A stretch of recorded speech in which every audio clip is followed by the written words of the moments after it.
Hello दोस्तों, एक बार पुनः आपका आपके अपने चैनल हिंदी क्लासेस में मैं शब्बो खान सा आदर स्वागत और अभिनंदन करती हूं और आशा करती हूं कि आप सभी बहुत अच्छे होंगे और अपनी पढ़ाई सुचारू रूप से कर रहे होंगे। जैसा कि आप सभी अपनी स्क्रीन पर देख रहे होंगे, आज मैं भक्ति काल की प्रश्नोत्तरी श्रृंखला 3 लेकर आई हूं। अगर आपने इससे पहले के 2 भाग नहीं देखे हैं तो आप उन्हें ज़रूर देखें और अच्छे प्रश्न हैं, एग्ज़ाम में आने वाले प्रश्न हैं, महत्वपूर्ण हैं। और अगर आपने अब तक चैनल को सब्सक्राइब नहीं किया है या अगर आप चैनल पर नए हैं तो चैनल को सब्सक्राइब ज़रूर करें और साइड में बने बेल आइकन को भी प्रेस कर लें और अपने महत्वपूर्ण सुझाव मुझ तक ज़रूर पहुंचाएं। ज़्यादा बातें ना करते हुए हम अपने टॉपिक के साइड चलते हैं। हमारा जो प्रकरण है, देखिए पहला प्रश्न।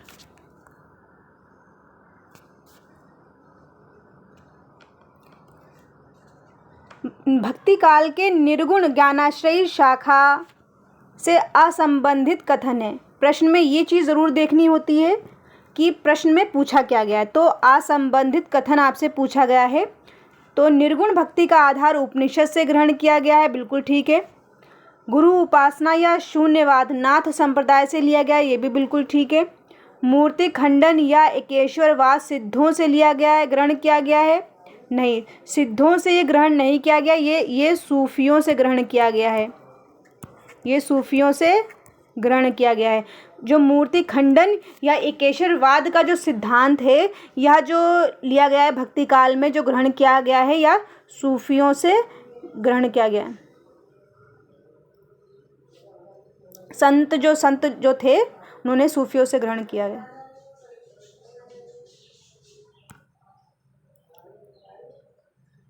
संत जो थे सांसारिक या व्यवहारिक ज्ञान के कारण संत कहलाए, तो इसका ये भी बिल्कुल ठीक है। तो इसका जो ऑप्शन हो जाएगा ये वाला असंगत कथन है, ठीक है। अगला प्रश्न देखिए, कौन से रचनाकार कृष्ण भक्ति शाखा से संबंधित नहीं है पूछा गया है। तो कृष्णदास, सुंदरदास, नंददास या हित हरिवंश दास। तो कृष्णदास, नंददास और हित हरिवंश दास ये तीनों ही कृष्ण भक्ति शाखा से संबंधित हैं। और जो सुंदरदास हैं, ठीक है, ये जो है संत काव्य हैं, ठीक है, संत कवि हैं ये, ठीक है। तो ये तीनों कृष्ण संप्रदाय से संबंधित है। सुंदरदास संत कवि हैं, ये ध्यान रखें आप। अगला प्रश्न देखिए, किस रचनाकार ने बीजक पर त्रिज्या टीका नाम से टीका लिखा है? किस नाम से लिखा है?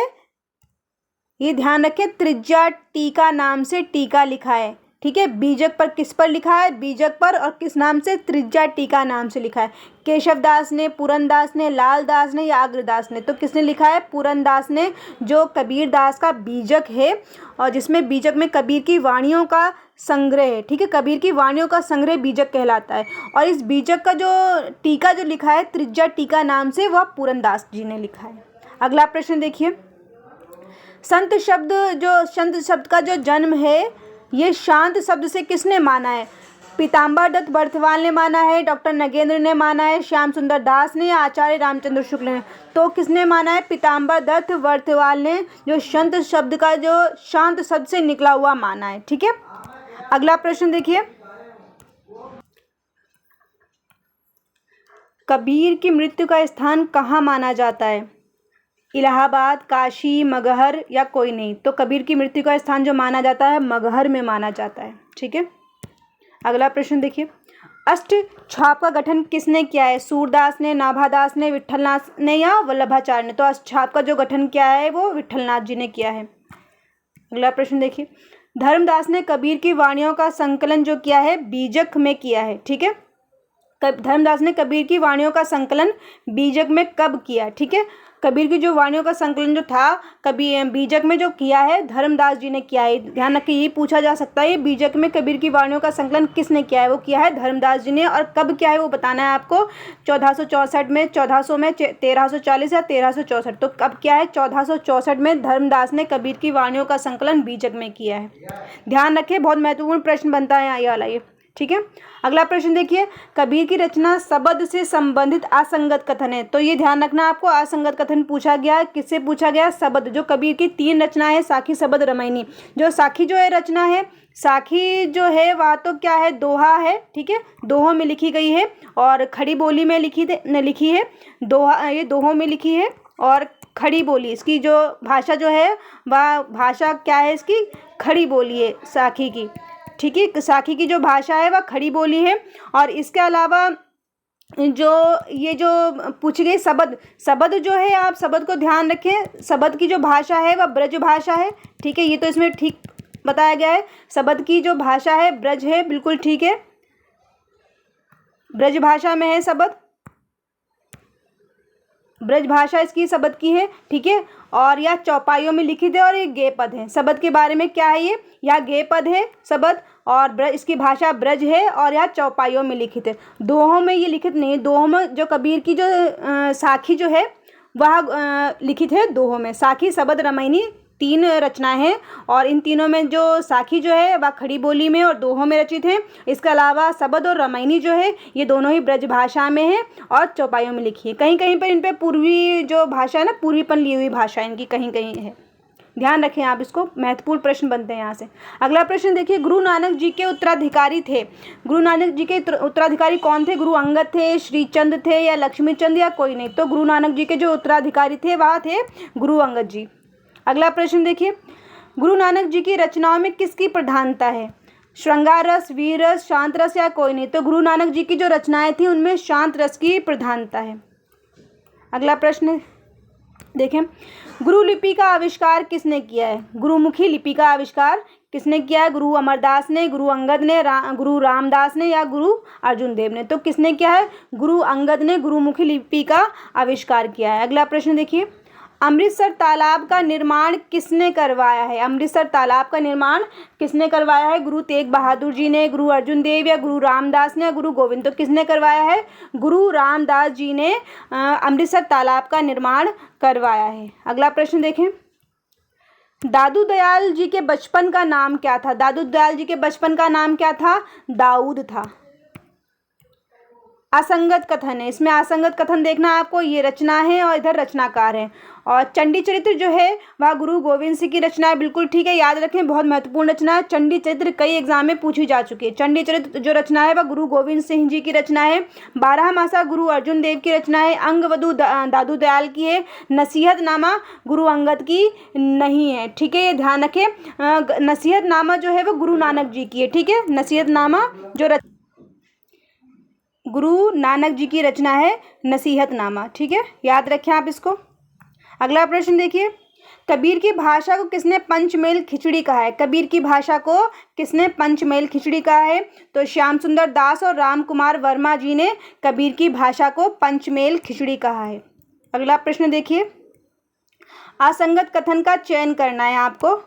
देखिए, श्याम सुंदर दास ने कबीर की रचना का प्रामाणिक संकलन जो कबीर ग्रंथावली नाम से किया है, बिल्कुल ठीक है, श्याम सुंदर दास ने। याद रखना, ये प्रश्न सिंगल भी बनता है कि श्याम सुंदर दास कबीर ग्रंथावली का जो संकलन है वो किसने किया है? तो कबीर ग्रंथावली का जो संकलन है वह श्याम सुंदर दास जी ने किया है। कबीर ग्रंथावली नागरिक प्रचारणी सभा द्वारा 1928 में प्रकाशित की गई है, ये भी ध्यान रखिए। कबीर ग्रंथावली जो है वो 1928 में नागरिक प्रचारणी सभा काशी द्वारा इसका प्रकाशन किया गया है। कबीर के शिष्य अनंत दास ने कबीर परिचय की रचना की है, ये भी ध्यान रखें। कबीर परिचय जो है कबीर दास से संबंधित है और उनके जो कबीर दास के जो शिष्य थे अनंत दास, उन्होंने इसका क्या करा है? इसकी रचना की है कबीर परिचय की। तो ये सभी कथन जो हैं वो क्या है? संगत हैं, ठीक है। और तो इसमें कोई प्रश्न असंगत, कोई कथन जो है इसका असंगत नहीं, कोई भी ऑप्शन, ठीक है। इसका उत्तर जो हो जाएगा ऑप्शन नंबर 4, कोई नहीं।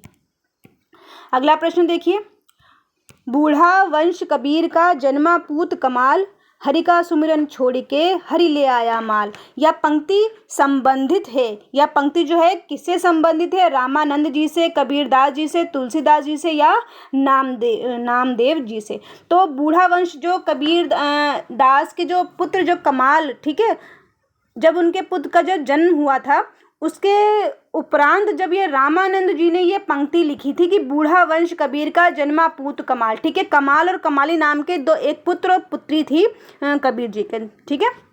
तो ये रामानंद जी की पंक्ति है और कबीरदास पे लिखी गई है। अगला प्रश्न देखिए,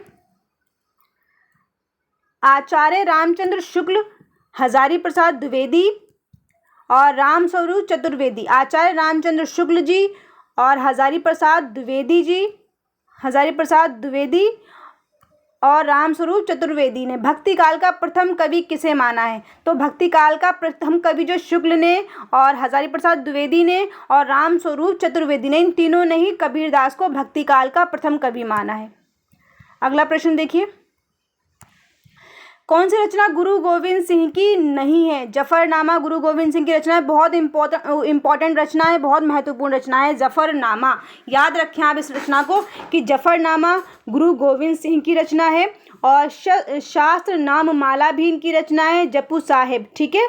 और 52 आखरी ये इनकी रचना नहीं है। 52 आखरी जो रचना है वह गुरु अर्जुन देव की, यह जो रचना है यह गुरु अर्जुन देव की रचना है। अर्जुन देव की रचना है 52 आखरी, याद रखें। जफरनामा, शास्त्र नाम माला और जप्पू साहिब, ये तीनों ही रचनाएं गुरु गोविंद सिंह की हैं। जफरनामा, शास्त्र नाम माला, जप्पू साहिब, और 52 आखरी जो रचना है वह गुरु अर्जुन देव जी की रचना है। अगला प्रश्न देखिए, सुंदरदास किसके शिष्य थे? सुंदरदास शिष्य थे किसके? दादू दयाल के, कबीरदास के, नानक के या रैदास के? तो किसके शिष्य थे? दादू दयाल जी के शिष्य थे सुंदरदास। अगला प्रश्न देखें, इनमें से कौन सिकंदर लोदी के समकालीन थे? सिकंदर लोदी के समकालीन कबीरदास जी थे। अगला प्रश्न देखिए, रैदास के कितने पद गुरु ग्रंथ साहिब में संकलित हैं? रैदास के पदों को बताना है, कितने पद जो रैदास के हैं वो गुरु ग्रंथ साहिब में संकलित हैं। तो कितने संकलित हैं रैदास के पद जो है गुरु ग्रंथ साहिब में? 40 पद संकलित हैं गुरु ग्रंथ साहिब में रैदास जी के। अगला प्रश्न देखें, जहांगीर के समकालीन थे, आपको जहांगीर के समकालीन बताना है, तो जहांगीर के समकालीन कौन थे? गुरु अर्जुन देव जी थे। अगला प्रश्न देखिए, दादू जी की रचनाओं का संकलन हरडेवाणी नाम से किसने किया है? संत दास व जगन्नाथ दास ने, संत दास व परशुराम चतुर्वेदी ने, या क्षितिज मोहन सेन व जगन्नाथ दास रत्नाकर ने, या जगन्नाथ दास रत्नाकर? तो दादू जी की जो रचना जो थी हरडेवाणी नाम से संकलन किसने किया है रचनाओं का? वह क्या है? संत दास व जगन्नाथ दास रत्नाकर। तो ये याद रखें। तो हरडेवाणी जो संबंधित है, किससे संबंधित है? हरडेवाणी दादू जी से संबंधित है। और इस रचना का संकलन जो किया है हरडेवाणी नाम से, वो क्या है? संत दास व जगन्नाथ दास जी ने।